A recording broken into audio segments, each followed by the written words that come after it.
On today's episode of the John Campea Show podcast, Little Mermaid has actually very quietly crossed the $550 million mark at the box office. Star Wars Lando, the solo Childish Gambino movie, apparently is still alive, even though it's still technically paused. Also, there are still some big major sticking points going on in the SAG and studios negotiations. We're going to go over what those are. And there's a report going around that Kenneth Branagh is going to be directing a live-action Gargoyles project. Is it true? We'll talk about that and a whole bunch more. The John Campea Show podcast starts right now.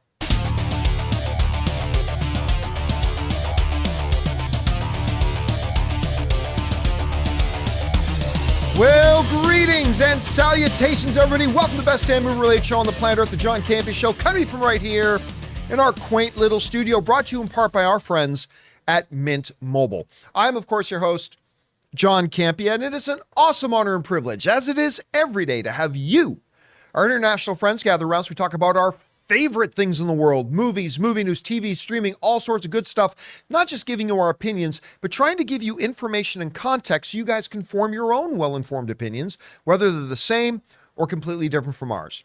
Joining us here on this Secret Invasion Day, we got Ray Ora back there. Hey. Right beside him is Jonathan Voico. Hello, friends. Chris Carr is here. Hey, guys. It's your last day here for a couple of days. You're going on a trip. Yeah, well, according to the internet, I'm constantly fired, so I don't know.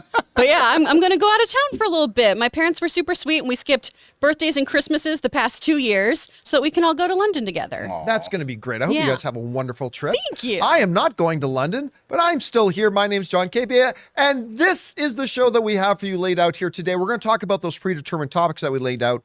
Then in the last part of the show, we're going to take questions from our YouTube channel members.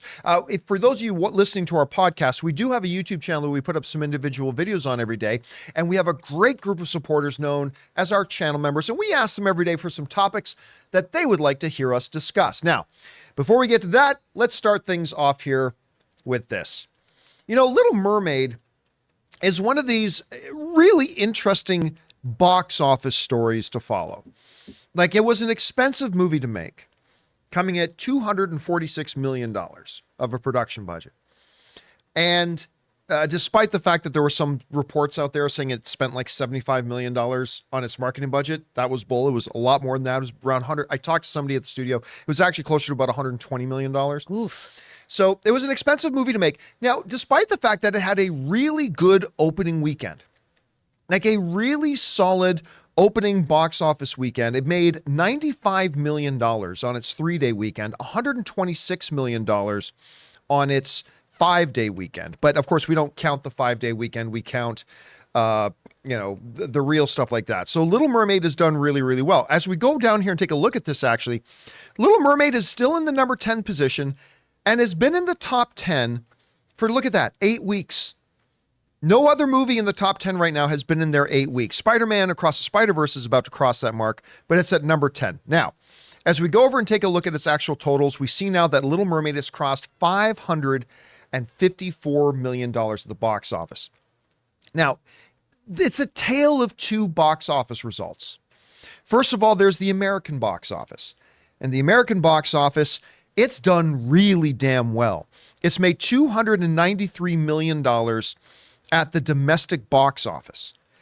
Unfortunately, overseas, non-American audiences, they have different fish fillet flavors, I suppose, and tastes, as it only made $260 million on the international market. But in America, as I go over and take a look at the yearly chart, take a look at this. If we look at the 2023 chart, The Little Mermaid is the number 4 movie of the year. The only films that have made more money in the American market are Super Mario Brothers, Spider-Man Across the Spider-Verse, and Guardians of the Galaxy Volume 3. Now, you can ignore Avatar: The Way of Water because it actually opened in 2022. This is just the leftover money it still made this year. But Little Mermaid far outperformed movies like Ant-Man and the Wasp: Quantumania.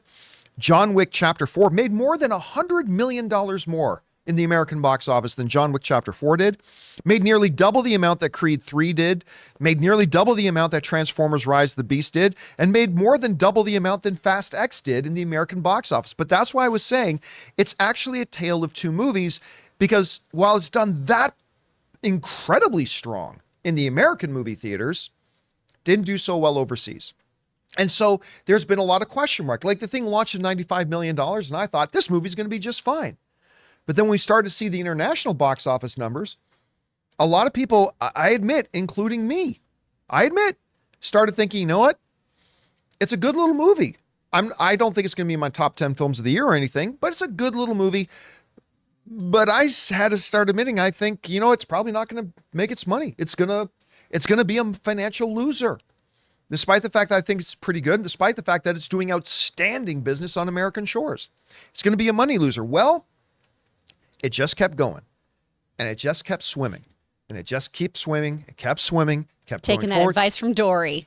stayed in that top 10 list week after week after week after week, and then suddenly it crossed 450 million, and then suddenly it crossed 500 million. And now it's crossed $550 million, which according to the standard formula that we follow about the profitability marks for all movies, it's actually now a profitable movie. Barely. And don't let anybody tell you this is a hit. Making $5 does not make your movie a hit. So don't let anybody tell you that. But hey, the little fish that could ended up actually crossing that line. Chris, a couple of questions for you. One is, what gave Little Mermaid such staying power? Again, 8 weeks in the top 10, which very few films have been able to do this year.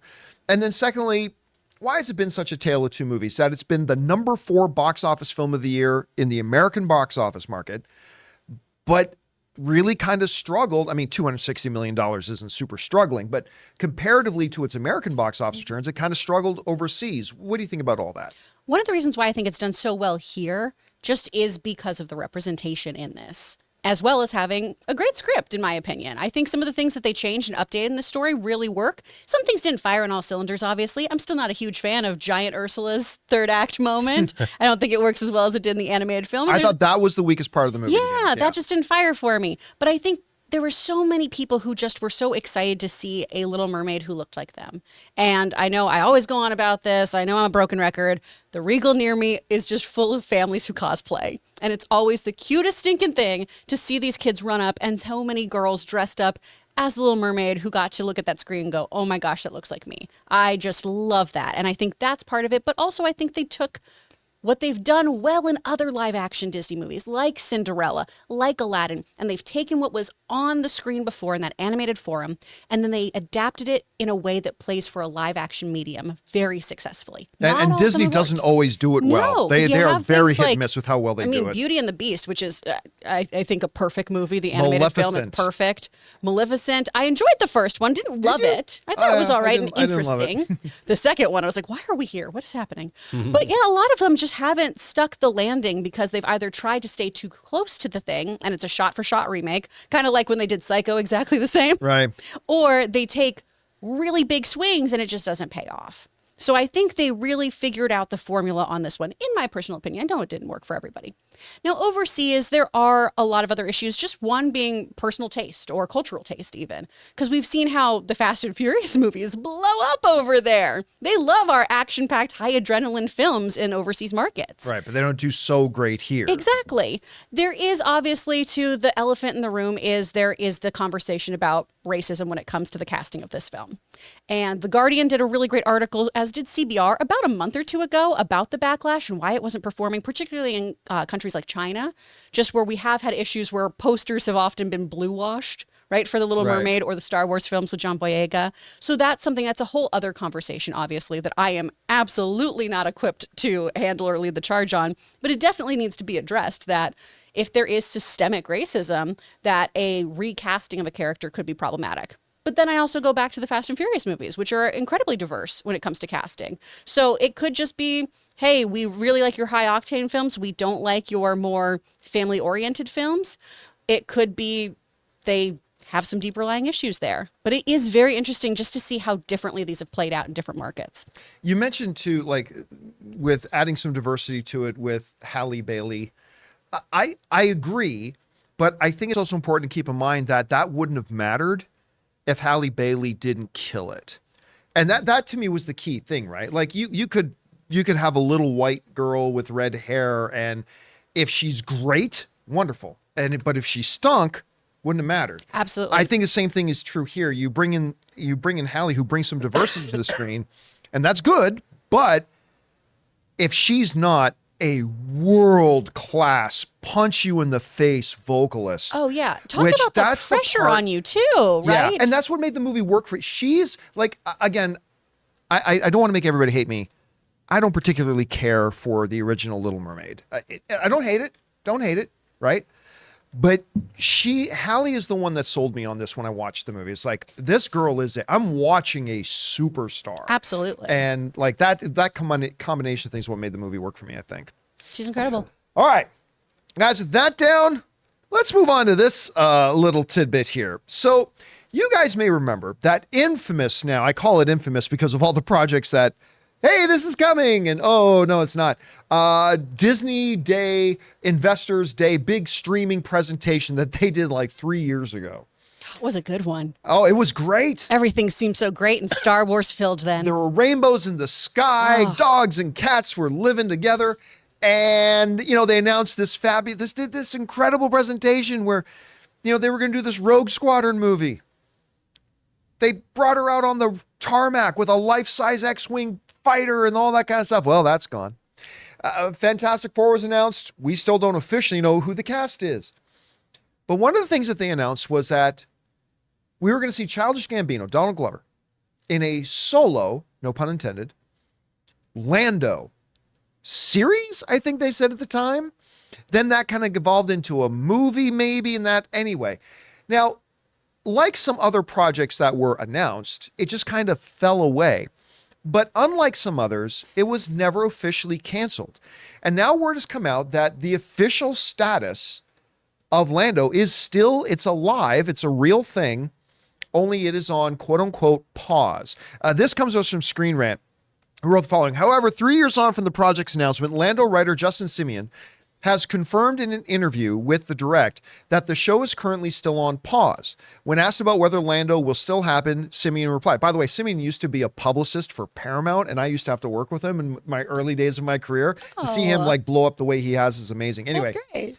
I certainly poured my heart and spent a lot of time working with them and put together a really great show. It feels like everybody loves it. And you know, I was told we had to put a pause on it because of scheduling. And the next update I got was in 2020, some years ago. So I don't know. I have no idea what's going on with it. So as of right now, the show writer, they still haven't said this thing is off. They still haven't told him that this thing is canceled. And listen, whenever you hear Hollywood throw around the excuse of scheduling, I often become very suspicious and very dubious. However, I will say this. In any project that's going to involve Donald Glover, I kind of get it. Because it took him 17 years to get the final season of Atlanta out.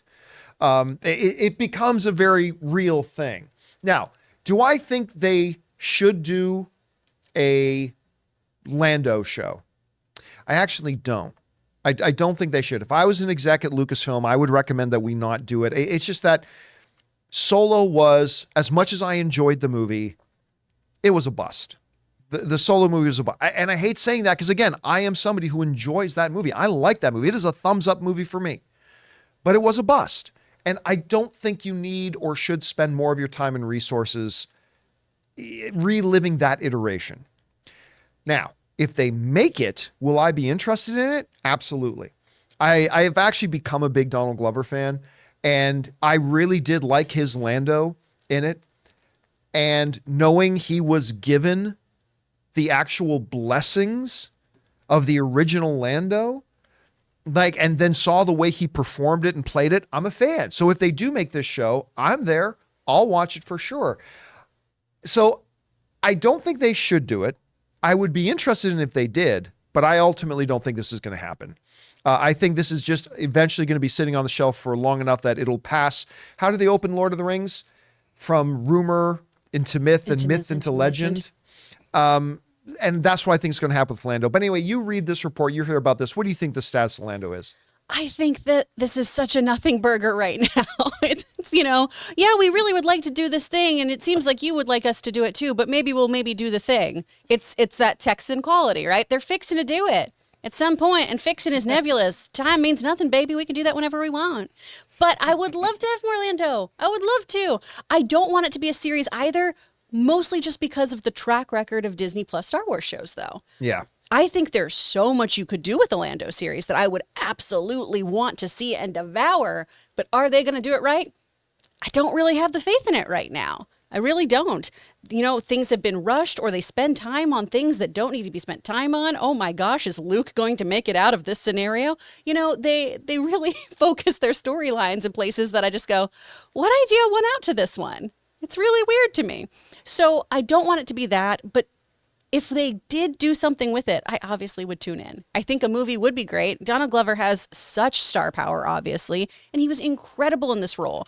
And you and I don't always have the same opinions on Star Wars content. But man, Solo's fun. I don't care what anyone says. It is a fun movie. It's a fun time. And I do think part of it was just you have Harrison Ford currently in stuff. You bring in somebody else. There is this kind of disconnect there.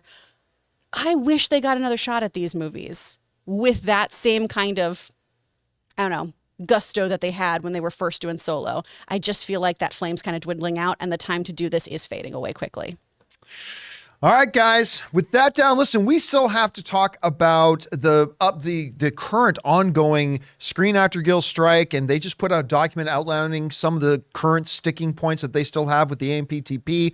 Also, there's a big report going around that so many of you guys have written to me about Kenneth Branagh apparently directing a Gargoyles. So we're going to get to all that, but before we do, we're going to take a quick second here and thank one of the sponsors of today's episode, our friends at Mint Mobile.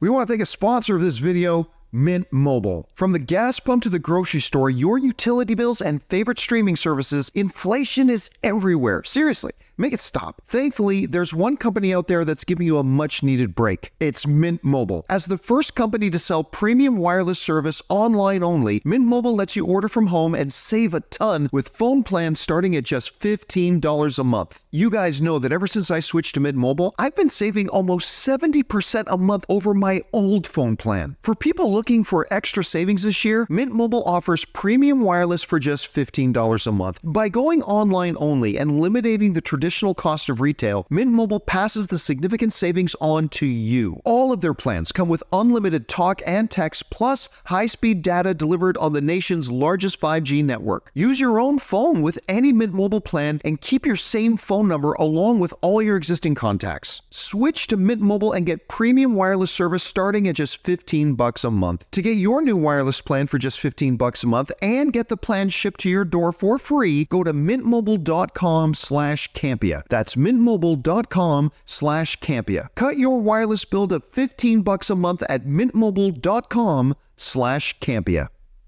And thank you to our friends at Mint Mobile for being my mobile service provider, and specifically because they're, they pay our bills. They're sponsors of the John Campea Show. All right, guys, with that down, let's get on to this, shall we? Of course, the big dominating news out there right now and anything revolving around movies and television is the actors' strike. I mean, the writers went on strike, not an insignificant thing, but nobody felt it. The actors went on strike. All of a sudden, the industry is shut down. Now, a little bit earlier today, the Screen Actors Guild put out a press release that are kind of outlining, from their perspective, the current and existing sticking points that are still going on between the Screen Actors Guild and the AMPTP, which is, of course, the studios, the production companies, things like that they represent.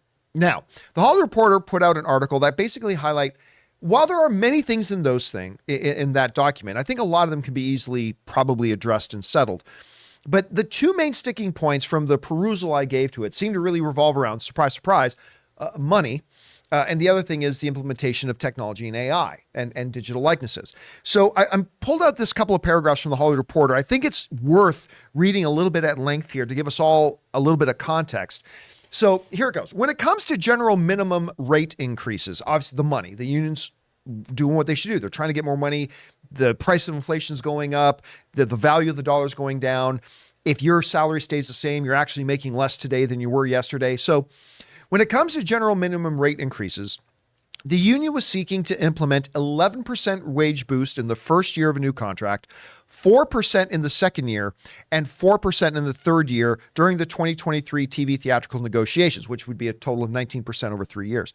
The studios and streamers maintained that they would only offer 5% the first year, 4% the second year, and 3.5% in the 3 years, which would equal 12.5% of the agreement. SAG-AFTRA claimed, which are the same rate increases as the Directors Guild of America agreed to in its 2023 contract ratified in June. In its statement on Monday, the AMPTP called its offer the highest percentage increases in minimums in 35 years. As another means of increasing members' compensation, the union proposed that casts take a cut of subscriber revenue generated with their performances are exhibited on streaming platforms, which the AMPTP outright rejected per their labor group. Now, we go from money into talking about AI. On another key issue, that of regulating generative artificial intelligence, SAG-AFTRA was vague about its proposals and the AMPTP's response. The union was seeking to, quote unquote, establish a comprehensive set of provisions to protect human created work and require informed consent and fair compensation when a digital replica is made of a performer or when their voice, likeness, or performance will be substantially changed using AI. The AMPTP, the union claimed, failed to address many vital concerns, leaving principal performers and background actors vulnerable to having most of their work replaced by digital replicas. Now, there were a number of other issues, such as I perused, like I said, the outline, and there were like issues of hair and makeup people on set and things like that. These are all issues that I don't think are going to either make or break a strike. I think your main ones we're talking about here are money, and we're talking about AI stuff. Chris, as a member of the Screen Actors Guild, what did you think about the press release that the union put out? What seems to be the AMPTP's response? I mean, hell, regardless of what this looks like, the AMPTP and SAG are talking. The WGA and the AMPTP are not. So, I mean, this is good, I guess. But what do you think about these outline off, issues? Earrings out. We are doing this. It is rough. First of all, that AMPTP comment, I just have to say, this is the highest contribution we've made in over 35 years, or this highest offer we've made, because our rates haven't increased in 40 years at all. So, of course, any offer is the highest. What an asinine thing to say. I'm obviously heated about this, you guys, because it affects me, it affects my friends, and it affects everyone I know who works in this industry and, frankly, who works in this town, because it all spills out. So some of those hair and makeup things, a lot of that is for performers of color. Right. Making sure you have people on set who actually will make these performers look nice and how they should on set. A lot of times you have makeup artists who are not specifically trained or knowledgeable of, I don't know, color wheels, essentially, is how my friend Kim puts it, because she's a makeup artist, where it's not that hard to get training on this. It's not that hard to make sure you make somebody look good on camera. The same way years ago, lighting for actors of color was problematic, and still often is too, where lighting actors who are, of African-American descent is more troubling for some people for some reason. I don't understand it. Well, the same was true for, I remember one of the big selling points of cell phones was when Apple and Android were going back and forth, that sometimes cell phones with their smart features and how to properly balance and color tone, they struggled sometime with people who weren't white and how to properly account for that. So they had to fix that. It goes not just lighting, but also coloring. So in post, but actually I know a man who has decades of experience doing live broadcast color, for the Academy Awards and whatever. And he's a person of color, and he's just you got to know what you're doing when they're on camera compared to other, Well, you're going through all the trouble of making a television show, of making a movie. Make everyone look good in it. The color balance is different. Yeah. And people don't realize that, but exactly. it is. And so you just need to take the time to do that. So that's what they're talking about with those hair and makeup things, is making sure people actually know what they are doing, or skilled workers. One of the things on here too, we talk about a lot of the pension kind of things. Again, contributions have not been raised in over 40 years. The biggest takeaway from this is you cannot make an old contract work for a new business model. You just can't. Right. And the big thing that keeps getting brought up in here is due to inflation. And you'll see those percentages aren't huge differences, right? Wanting 11% versus 5%. They make or break people. I know a lot of folks too have been, talking about how these actors are just asking for too much, or there's this idea of actors being, I don't know, we're all rich, which is hilarious to me. Yeah. But if you were a background worker, for example, who works 5 days a week for the entire calendar year, which, first of all, you can't. There's production shut down, things close up around the holidays, things like that. But if you do that, if you work a background rate every day, before taxes are taken out, you're maybe making about $40,000, right? And then your SAG qualifications are $27,000 to make insurance. So that's somebody who's working a full-time job. And when I say full-time, I really mean they're working 12-hour days. So they're probably working more like a 60-hour week if they got to work that often. Still barely making the qualifications for health insurance after all of their taxes are taken out. That's a big issue here. The demands for background actors, I really encourage people to go read everything on here because the union was really pulling for our most dedicated and honestly lowest worker, right? It's not even an A-list situation here. It's talking about the things background actors are asked to do. Bringing your own wardrobe, doing your own hair and makeup, just being compensated for a few of those things. For A-listers or other people, anytime you have to travel for work, we usually don't get relocation fees. We don't get somebody paying our rent back home. Aaron constantly was going to Canada. No one was going, oh, hey, Aaron, we've got your plane ticket. Yeah, which We've is crazy, got your bills right? back home. We've got your hotel. She paid for those things, you guys. She was a series regular on one of the only popular CW shows. Yeah. And your agent doesn't deduct your expenses from your pay. Yeah. And your They agent's still get getting their that. 20%, Yeah, so. they get their percent. Your manager Yeah. gets your percent. If you're at a certain echelon, your publicist gets money too. See, you bring up a point though about the public and people. Like the unfortunate thing is, look, SAG is an organization with 160,000 members. Yes. And I think when the people in the general public hear actors, Yeah. they're thinking of the 0.3% that are George Clooney, Denzel Washington, Tom Cruise, Leonardo DiCaprio, but they are such a micro percentage of the actual working They don't actor need in the Hollywood. union. And they've admitted, like, they're above, beyond Yeah. needing any union benefits. The reason you see them striking is for the us. journeyman. Yeah. For those of us, Rachel McAdams is out there today doing the work. You know? It's one of those things, and I understand if you choose to be an actor, if you choose to be a writer, you could go do another job. Most of us are doing another job. And I understand that so few people are, hey, I get to work just as an actor.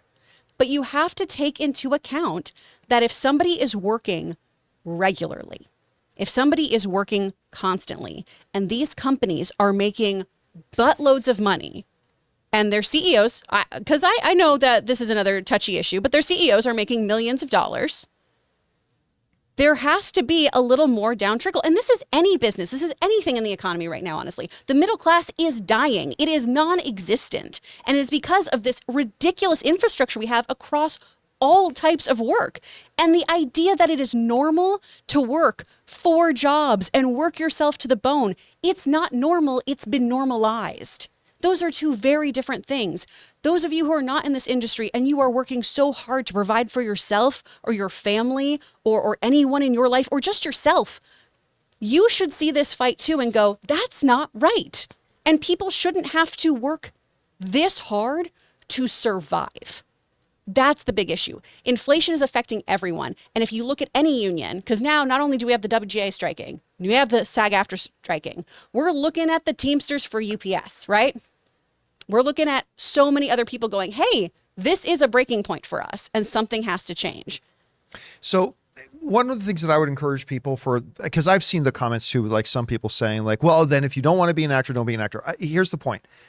I think in whatever job you are in, if you work at a UPS station, if you work at McDonald's, if you work at a Foot Locker, I think whatever job anybody is in, you should always be fighting to have as good of an environment in that job as possible, to make sure you're making, fair wages, to make sure you're getting appropriate compensation, to make sure you're getting the right amount of time off. It doesn't matter what job you're in. And so to the idea of just if there's slumlord employment situations out there, just let them be the way they are. No, that's not the answer. I think anybody in any profession should always be fighting for the right proper work environment, and I think the actors should be included in that as well. Now it's just a matter of seeing how can they bridge these gaps. Now I'm seeing the very fact that they're even like they're talking at each other, even if they're chirping at each other, they're talking. And it's good to see that, okay, one is proposing 19%, one's proposing 12.5. Obviously, whatever it's probably going to be somewhere in the middle to come to that. Are you encouraged by the stuff you're seeing right now and the dialogue that's happening? Or are you feeling right now that this could be a very long, drawn out thing? I am encouraged. I think with how many people have been getting out to the picket line too, it's been really great to see just so many people actually there. I know you're in the thick of it, but driving past the Bob Hope exit, I was like, oh, this is rough today. Oh yeah, going through a back and forth. Yeah, because it's been mobbed out there, and rightly so. I think these conversations are important. I know I shared the SAG-AFTRA breakdown, so you guys can go online too to see that, or you can head over to sagaftrastrike.org for all the specific information too. You can get it right from the horse's mouth. I think it's a really important conversation to be having, and I'm so glad so many other people are looking at this so they understand some of the inner workings of Hollywood. And again, also so you can look at your own livelihood and say, hey, enough is enough. Maybe we all should kind of restructure some things. And I'm not naive enough to think that every actor should be making thousands of dollars and we all should have mansions, we all should have this. I understand that even if we make all of these changes, there are actors who are still not going to qualify for healthcare because they didn't book enough. I might be one of those actors. I understand that because it does come down to you working. And there's tons of talented individuals out there. What we want, though, is when we do the work that, sorry, I'm going to make myself laugh because people in the comments before were like, she said doo-doo, as I'm trying to make like a really, as I'm trying to make a really solid point. Will do. Will do. When they do the work, they need to just be compensated fairly. That's all. Not grossly, not exorbitantly, fairly. And I think these conversations are going to help make that happen. And I really hope it's not going to last that long. I feel like right now we're all fired up. I feel like the studios are going to feel this pressure, and I'm hoping this lasts. Let me ask this question. Let me just be a little bit of a shit disturber here and ask this question. Okay. Because you did bring up a point that is often brought up many times by others, and there's a lot of validity to it. You know, you look at what CEOs make versus whatever. Has there ever been conversations within the unions about, hey, we're on this movie and we're on this project, and one actor is getting $20 million? Like, has there ever been any discussions, even internally with the Screen Actors Guild, about how, hey, look, maybe the top list actor shouldn't be making that much because then there would be more available for everybody else who works? I don't know. Have those conversations ever happened? There's tons of those conversations. So inside SAG-AFTRA itself, there's actually different political factions, essentially, of people who view wages this way, or people who do the auditions or work campaign where they believe actors should be compensated for auditions after a certain level or at a certain point or throughout the entire process. There are other people who fight for different avenues within SAG-AFTRA. So a lot of these conversations are constantly held. I know it kind of also goes back to Robert Meyer Burnett telling us all, you don't get what you deserve, you get what you negotiate. And that obviously is a factor once you are a bigger A-list actor. But that is something that I know a lot of members also take issue with of, okay, but that person made $20 million for their 2 days of work and also had a statement where they got to play golf. I don't know. Maybe we should kind of figure that out and give some of the little guys more money. So that's also something that we're all talking about within. Right now, the big thing is just solidarity within the group. I know we have different issues on leadership. We have different points of view on that, but we're trying to get through it. All right, guys, still a lot more to come regarding the strikes. It ain't over. It's still ongoing. Hopefully, they're able to come to an agreement sooner rather than later. All right. With that down, let's get into this thing here. I started getting some messages yesterday from people saying, oh my God, John, did you hear Kenneth Branagh, who I'm a big fan of Kenny B. Believe me, Kenny B. I am a big fan of Kenny B. With his smooth. I was just imagining him with the saxophone. That's right. I am a big fan of Kenneth Branagh. Love this guy. I don't love every single movie he's made, but I just think the guy is a terrific, terrific filmmaker. And they're saying, did you hear that he's going to do a live action Gargoyles? And I'm going to tell you what, I was shocked to hear that. Number one, who the hell wants a Gargoyles movie? So I'll say it. Is this another Batman you said Beyond? it. I'll say what needs to be said. Well, what's interesting is Batman Beyond it'll be a crossover event. Crossover of Batman Beyond with the Gargoyles, and they can all live in the Walmart bargain bin together. Yes. So, number one, who wants a Gargoyles movie? And number Everyone. two, why would Kenneth Branagh do a Gargoyles movie? And now, to be fair, probably a lot of people, when the rumors came out, probably thought, why the hell would Kenneth Branagh want to do a comic book movie? Granted, look how that turned out. He did end up doing it. But, it was coming out of a Belfast newspaper. This is going it. So, we've got this headline here. Gargoyles creator reports, though, I'm sorry to break everybody's heart, the Gargoyles creator denies the reports that the movie with director Kenneth Branagh is happening. And it says this here in its update. And this is in the story where it was saying that, oh my God, there's this report, Kenneth Branagh is going to be doing Gargoyles. But it says Gargoyles creator Greg Wiseman has denied reports that a live action movie was in the works with Sir Kenneth Branagh tapped to direct. Wiseman responded to queries about the film on Twitter, where he stated, I'm thinking that it is flat out not true. The original article, which was written before Wiseman's comments, can be read below. And again, that was from a Belfast newspaper that came out. It didn't come from the Hollywood Reporter or Variety, but again, it was a headline you saw everywhere. Kenneth Branagh going to be doing a live action Gargoyles movie. Okay. So the creator of Gargoyles says this isn't true. And I will admit to you guys, I was being a bit facetious when I said, who the hell wants a Gargoyles movie? That's just a little bit facetious about that. I'm not saying I'm a big Gargoyles fan, but I've heard a lot of people over the years really hoping and wanting to see a Gargoyles project. I still didn't believe that Kenneth Branagh would do it, but still. But let's play with this for a second. Chris, do you think that a Gargoyles movie today, because it's been fuck forever. I believe that's the calendar description. Fuck forever since anything Got a Gargoyles notification on my really iCal. existed. That was exciting. Would there actually be legitimate, real interest in that today? And what kind of an approach, if they did do it, what kind of approach do you think they could take that would maybe catch the attention of the average movie going on? So, and would a guy like Kenneth Branagh be the right kind of guy to do it? What do you think? All right, would there be interest? Fuck yes. Oh my gosh. When Gargoyles being on Disney Plus was a big factor in me wanting Disney Plus. And I know at least for a bunch of my friends, that was the thing. And we all would watch this at every watching Gargoyles parties and stuff over the internet when COVID was at its high. I love this show. I think it's wonderful. It is timeless. It was in the same kind of block as Batman, the animated series, and DuckTales and things like that. It's all in that same era there. And it feels much more Batman than any of those because it is a darker show and everything. But it's so Shakespearean, and Weissman took a lot of inspiration from Shakespeare. So I do think Branagh would be such a good fit for this. Because Gargoyles, even though it's a cartoon, right, we are dealing with really intense themes of power and ambition and corruption. There are all these references to Hamlet, Macbeth, to Midsummer Night's Dream, the kind of veil between reality and the fairy realm. They kind of play with the idea of the gargoyles and humans and everything. It's so well done. And I feel like the same way Branagh was such a good choice for Thor, because whatever you all think, I still like him for Thor, of taking this and making it very Shakespearean. The relationship between Thor and Loki and, Odin and everything.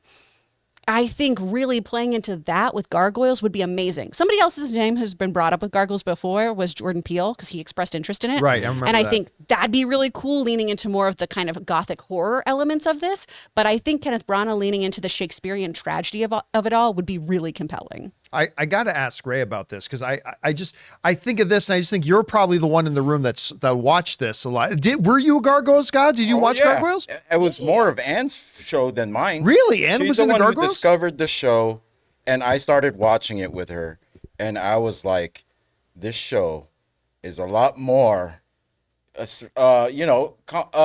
sophisticated than normal other Animated kind of fare. It had a lot more. There was a lot more meaning behind a lot of the episodes.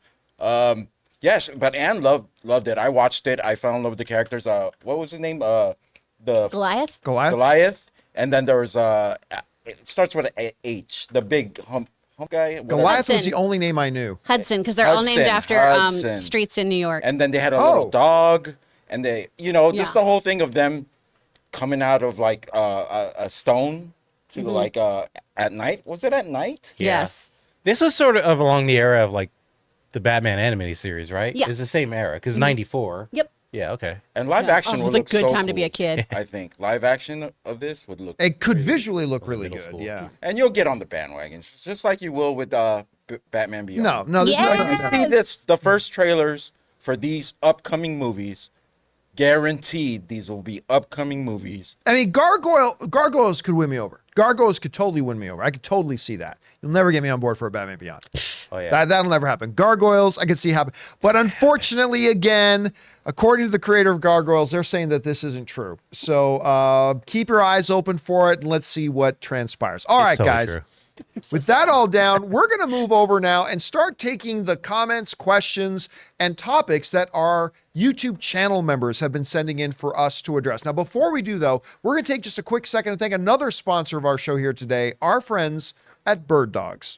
We want to take a second to thank the sponsor of this video, Birddogs. You know, as a guy, there's only two things that are important to me when it comes to fashion: looking good, and even more importantly, being comfortable. And that's where our sponsors, Birddogs, come to the rescue. Offering everything from pants like stretch khakis, joggers, and sweatpants, to shorts like gym shorts and swimsuits, and even great looking and comfortable polo shirts. Birddogs, like their stretch khaki shorts, are designed to fit slimmer through the thighs and legs, giving you a truly sculpted look. Birddogs shorts fit way better than regular shorts that are made of a stiff, restricting cotton. You see, Birddogs fixed this issue by inventing cloud knit fabric that looks just like khaki, but stretches so you get a way slimmer fit without having to sacrifice movement. And that's just one of the reasons that by wearing Birddogs, you're gonna look good and, more importantly, feel good. So guys, go to birddogs.com/Campea for a free Yeti-style tumbler with your order. That's birddogs.com/Campea for a free Yeti-style tumbler. Use code Campea. You won't want to take your Birddogs off. We promise you.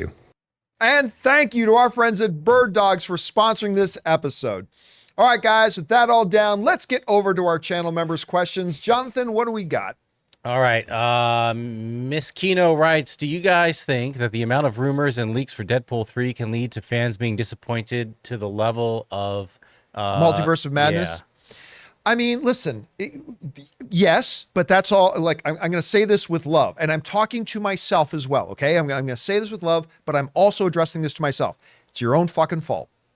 And that's true of any movie. Look, it is fun to speculate. This, if I was going to get a tattoo, right there, once again, tastefully, just in my lower back, the tattoo would say, "Do not let your speculation become expectation." Right? Sometimes that works too. I think that's a phrase. You know, given When you're in that shower and somebody's looking at my back, that's the message I want to send. I don't let wanna your speculation become I don't want to expectation. oversell this thing I here. expect good times. It's boy. just okay. It's just okay. But I mean, that's kind of stuff. I think I came up with that right around the time of Multiverse of Madness, or maybe it was before that. But Yeah, because everyone was like, "Oh, this is gonna happen, and this is gonna happen." And then people are saying you shouldn't speculate. You should. No. I believe as fans we should speculate. Let's speculate. Let's dream about what could happen and theorize. That's all fine. There's nothing wrong with that. It becomes a problem though when you let your speculation become expectation. And I mean, I've just talked to so many film fans that they just got in their head what was going to happen in a movie. And then when the movie didn't do what they thought was going to happen, they instantly didn't like the movie because it didn't do what they in their head thought. And that's when you're fucking yourself, right? You're just screwing yourself over at that point. When you let your speculation become expectations, you know, as DJ Khaled would say, you played yourself. Yeah. That followed by Did you We really the Best just Music. DJ Khaled. DJ Khaled. Listen up, everyone. Listen up, everyone. Play yourself. But when you let your speculation become expectation, you played yourself. So yes, there is that potential and that danger, but that potential and danger actually exists for all movies, and you just got to be careful with that. By the way, I want to point out that Chris, who we mentioned is leaving for a trip to London, she literally had to run out the door to go get ready for her trip to London, so she's not here anymore. So if you're wondering why isn't John letting Chris answer one of these questions? Oh, no, That's why she she's was not fired. here. So tired. All right, what's next? All right. CJ Rebirth writes, Aaron Eckhart as Two-Face doesn't get talked about enough. I still remember my jaw dropping in the theater when they showed us his damaged face, especially because it hadn't been shown in the marketing. You know, Aaron Eckhart is that dude is a great and underrated actor. Yeah. I don't know why he's not a major player. You know what movie I think derailed him? Hit the core. That Was he didn't in help. Thank You for Not Smoking. Yes. He was so good in Thank You for Not I remember Smoking. that was my first exposure to him, and I was like, "Oh, this He's guy is." so amazing in that. I love him in that. It might be my favorite performance of his, but I think it was that Battle Los Angeles movie. Oh yeah. Now the core certainly didn't help, and I think Battle Los Angeles came after that, and that Battle Los Angeles was terrible. Yeah. And after that, he just never got the time of day. But he suffered, I think, in The Dark Knight, a little bit what Paul Dano suffered in There Will Be Blood. Because Paul Dano was like earth-shakingly good in There Will Be Blood. The problem was... Guess who he had to star with? Yeah. The greatest of all time, Daniel Day-Lewis, turning in what was his greatest performance of all time. And I argue that Daniel Day-Lewis in There Will Be Blood is the greatest performance in a major motion picture ever in history. I really believe. I think that is the single greatest lead performance in cinematic history. And so whenever people think of There Will Be Blood, nobody thinks of Paul Dano. And despite the fact that he was great. And unfortunately for Aaron Eckhart, who was great as Harvey Dent, he just happened to be in the movie where Heath Ledger gave one of the greatest performances in a comic book film ever as Joker and won him an Academy Award. And so you're right. He does very, very unjustly get overlooked. He completely does. All right. What's next? Amin writes, 15 years ago, speaking of The Dark Knight, and Mamma Mia released on the same day. Its own Barbenheimer, or better known as Dark Mia, maybe even Mama Night. And guess what? Mamma Mia made money. Ray, can you look that up? The first Mamma Mia movie made... Yeah. I got to admit, that was one of those movies when it came out, I thought, no one's going to actually go see that. But that play was going off. So the play was so popular. But I honestly... Was that the 2008 one? Somewhere around there. Had to probably... Yeah, it would be the So 2008 worldwide, it was $694 million. Nearly $700 million. It was 550 international. 144. So people around the world, I mean, the globe loves ABBA. Mamma Mia. I mean, and you know what? And then the second one was actually pretty good too. But yeah, that, despite the fact that it opened up against Dark Knight, again, great example that you can have a movie opening against a big, major, popular movie if you are really going after a completely different demographic. And that movie made almost $700 million opening against The Dark Knight. Was that Mamma Mia, Here We Go Again? Yeah. How much did that make? $402 million. Yeah, not nearly as much, but by the way, it was a good little movie. Subpar, and that is still a lot of money for that kind of movie. Yes, it was. All right, what's About next? that time. Red One Real Talk writes, hey crew, I went down a Jennifer Garner hole this weekend and rewatched 13 Going on 30. Shut up, Ray. Totally forgot Andy Serkis was a magazine editor. That's right. He was the boss. Yeah, it's fun to go back at old movies and you don't realize who was in them. Mark Ruffalo was in that too. The genre is not as popular today, but do you have any favorite rom-coms? There's a lot of really, I qualify 40-Year-Old Virgin as a rom-com, really. I mean, at its core, it's a little bit more of a edgy kind of, dirty comedy, but it's also really at its heart, it's a rom-com. What are some other really good rom-coms? I'm sure I've got a bunch. Employee of the Month? What's that? No, Employee of the Month is not one of mine. I love that movie, man. I know you do. I'm not trashing Terminal? on. What's that? Terminal's a rom-com? I don't know that I would qualify that as a rom-com. That's- Maybe you can make an argument for it. Yeah. But I just don't have them listed off. But listen, I don't mind a good rom-com. I remember back a few years ago, it was all the rage to just trash on rom-coms. Listen, a good rom-com can be a really fun, enjoyable movie to watch if done right. Was it Knight's Tale? Is that a rom-com? No. I mean, there's a little rom in it. There's a little com in it, but I it's don't know not that really I a qualify it true as a rom-com. rom-com. All right, what's next? All right. Rampage writes, if Barbie and Oppenheimer both have disappointing performances at the box office this weekend, then do you think this is a trend that Hollywood should be really concerned about? I mean, I really don't know. I mean, we're talking about a Hollywood where just recently Mario Brothers made $1.3 billion. Guardians of the Galaxy made nearly $850 million. Spider-Man Across the Spider-Verse is approaching $700 million. Beat to Mayhem, $2 billion. Yeah, multiple billions of dollars. Yep. Shit, even Little Mermaid just crossed $550 million. We've had a lot of movies. Yeah. Sorry to cut you off there, but we've had a lot of good movies. Maybe people are running out of money right now. I mean, look, Oppenheimer is different than Barbie. Oppenheimer, I know some people say Oppenheimer's going to be $1 billion film. No, it is fucking not. Oppenheimer's not going to get anywhere near $1 billion. It can be a big hit movie, but I mean, you're talking about a borderline R-rated, dark, heavy movie about a nuclear bomb. I mean, it's not going to have as broad of a thing. It's projected right now to make around $45-50 million opening weekend. I think that's right in there. Barbie's projected to be much bigger. I think they're aiming. I think projections are saying $80 to $100 million opening weekend. We'll see. We'll see how they go. But I mean, every year you go back prior to the pandemic, there are hit films, and there are movies that don't hit the mark. So I really don't think it's a pattern at this point. I just don't. All right, what's next?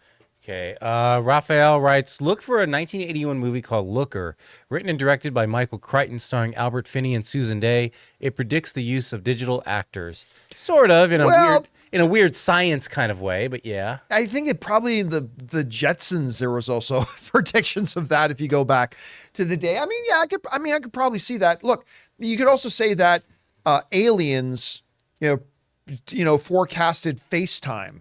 I remember Aliens was the first movie where I saw when somebody got on the phone with somebody, they actually looked at each other on a screen and were talking to each other on a screen, right? And I used to think, could they only do that because they're filming it? Yeah, I mean, and there were probably other movies before that did it. I mean, that's just the first one that's coming to the top of my mind, but the same is true as all that other stuff as well. All right, what's next? We were like, you guys are old.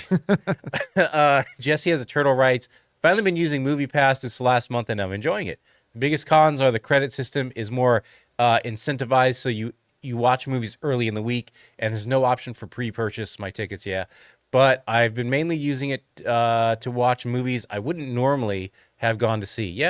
That's why I love A-List too. It's like that. And listen, but I remember I said when MoviePass was coming back out, I said this could be interesting. There's potential here. And the people that I've been hearing from that have actually been using MoviePass, and it hasn't been catching on.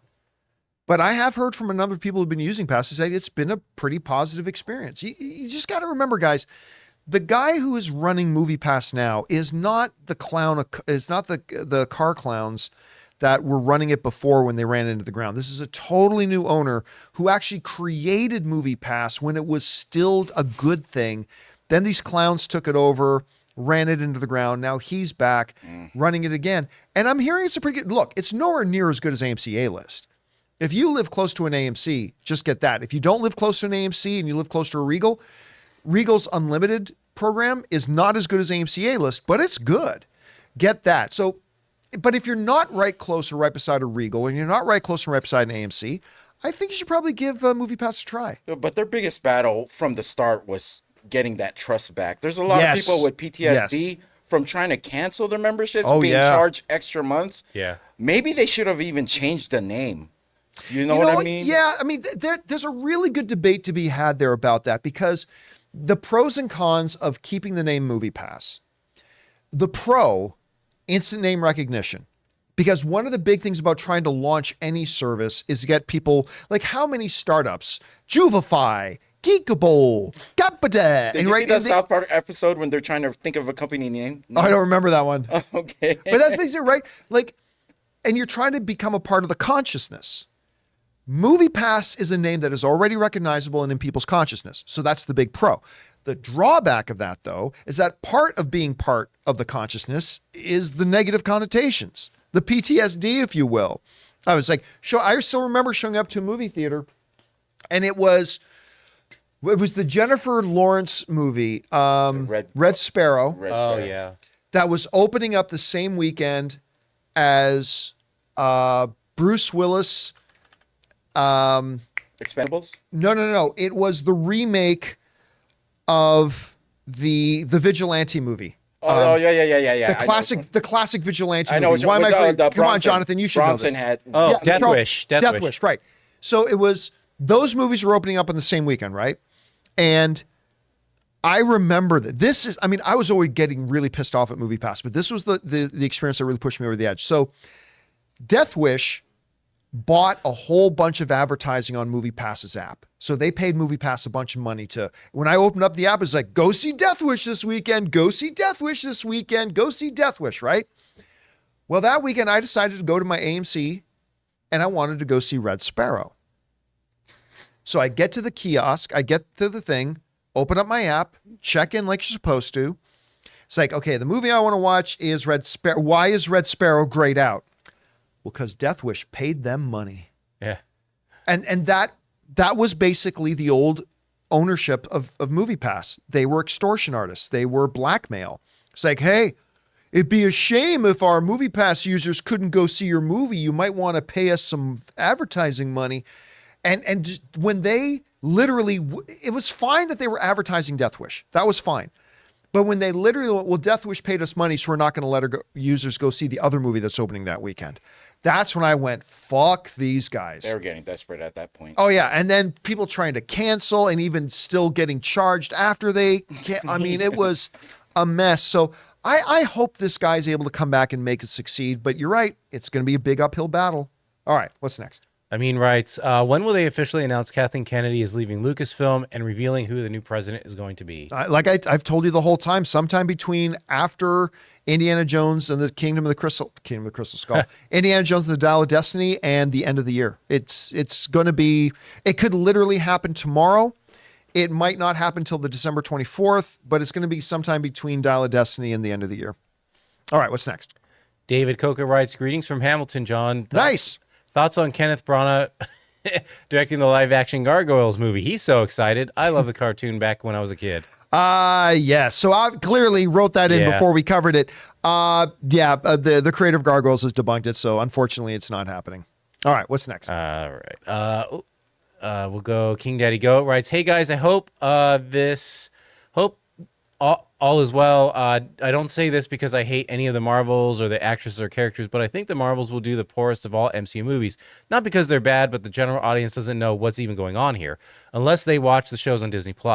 I could be very, very wrong. Won't be the first time, but I just feel or have a feeling we're going to see poor box office numbers for this one. Thanks, Bring on Filthy. They are facing, we talked about this before. One of the biggest challenges they're facing, because look, Captain Marvel made over $1 billion, but now it's a movie of 3 lead characters. And if you don't have Disney Plus, you've never seen 2 of them. You've never seen 2 of them. You've never seen Photon or whatever they're going to call her. And you've never seen Ms. Marvel. Now, that's part of the reason why Disney has decided to take Ms. Marvel and they're actually going to re-air it on ABC. It's the first Marvel Disney Plus show that they're taking from Disney Plus and putting it on traditional broadcast television. And part of their strategy of that is not just to introduce Ms. Marvel to a brand new audience, but get her introduced so that hopefully as they get heavier and they really start their marketing push for the Marvels, that people will recognize the characters. But that is going to be one of the big problems they face. It really is. I'm sorry, John. It opens 1 week after Dune Part 2, which... Again, different audience, I think a little bit. I don't think it's going to hurt it too much. Do you remember the trailer we saw for this movie called The Holdovers with Paul Giamatti? Remember that at CinemaCon? Oh, where that happens at the school, right? Yeah, and those 4 kids stick with him. Yeah. I actually thought that looked pretty good. It does look interesting. Is that opening at the same time? It opens up against the Marvels, so it doesn't really have any competition on that day. Yeah, other than the fact that it'll be in Dune 2's second weekend. What is the release date? November 10th. Okay. But then the next week after that, The Hunger Games comes out. So it's in between some... Hunger Games, to me, it's kind of like... Which movie was it we were just saying? The Hunger Games to me is like the next Flash. Because remember when I said, I'm not going to be surprised if Flash makes... opens up to $40 million. I'm not going to be surprised if it opens to $200 million. Remember that? I have no idea if people are going to embrace a new Hunger Games at this point. Like a Jennifer Lawrence-less Hunger Games. It could make 200 million opening weekend. It could make 20 opening weekend. I have no idea about that one. And guess what opens up a week after the Hunger Games? No idea. Napoleon. November is Well, that'd mean it's third week, but yeah. Yeah, but again, it's going to be, as you get into that Christmas season, you get some of the bigger, and you're going to get into the Oscar bait movies too around that time. It's always a big, big time of year. Yeah, that's all right, let's back do month. 2 more. What's All right, next? Big Cookie writes, kind of random, but I watched Chris Nolan's The Prestige last night and was blown away. The build-up of Jackman and Bale's magician rivalry was brilliant. Thoughts on the movie? Talk about it all the time. I love The Prestige up to the last 10 minutes. I have to see it. Oh yeah, I'm surprised you haven't seen it yet. I hate the last 10 minutes. I think the conclusion of the film is bullshit. I really think it's a very, very bad ending. No one ever talks about David Bowie in that movie. But I love the movie. Yeah.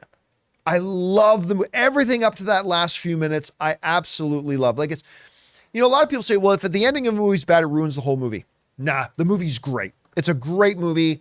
Last couple of minutes, the big reveal, the prestige, if you will, at the end, to me was a big letdown and kind of dumb. But the movie itself overall is absolutely fantastic. Absolutely love it. All right, last question of the day. What's next?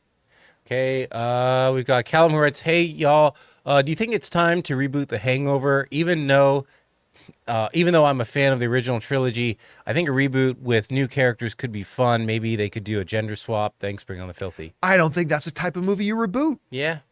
Just Like- make a new comedy. Yeah, just do it. Just do another new comedy. I mean, like the You brilliance of The Hangover is not its plot. I mean, right? The brilliance of The Hangover is not the The plot. chemistry. It's the chemistry and the specific written dialogue Yeah. and all that kind. That's what absolutely killed it. So yeah, you could do another one, but it wouldn't be the same movie. And immediately it would be compared to the originals. Oh yeah, which I mean, any remake is going to face, Yeah. right? Any remake is going to face that. To me, another great version of The Hangover is called Las Vegas with Michael Douglas and Robert De Niro and who else was in that? Oh, wasn't it Morgan Freeman? Morgan, that's right. Morgan Freeman was in there. So and Kevin Kline Yeah. was in it too. By the way, if you have not seen Las Vegas, It's pretty good. I really enjoy Las Vegas. I would say chemistry-wise, what compares to Hangover, but the female version is Bridesmaids. I think you just nailed it on the head. I think Bridesmaids and Hangover are the two sides of the same coin kind of Yeah. comedies. Yeah, those are 2 great ones. All right, guys. And that'll do it for today's installment of the John Campea Show podcast. Thank you so much for being here and making this show part of your day. Big special thank you to our YouTube channel members for sending in those topics. Number 1, because you give us great fun things to talk about. But number 2, by being YouTube channel members, you support what we do here and all of us involved with the show. Thank you guys so very much for your support. Don't forget to come on back and join us again tomorrow. So for now, I want to thank Ray Ora, Yep. Jonathan Voico, See you guys. the now on the road Chris Carr, myself, John Campea. Thanks a lot for being here, guys. And until next time, my friends, bye-bye.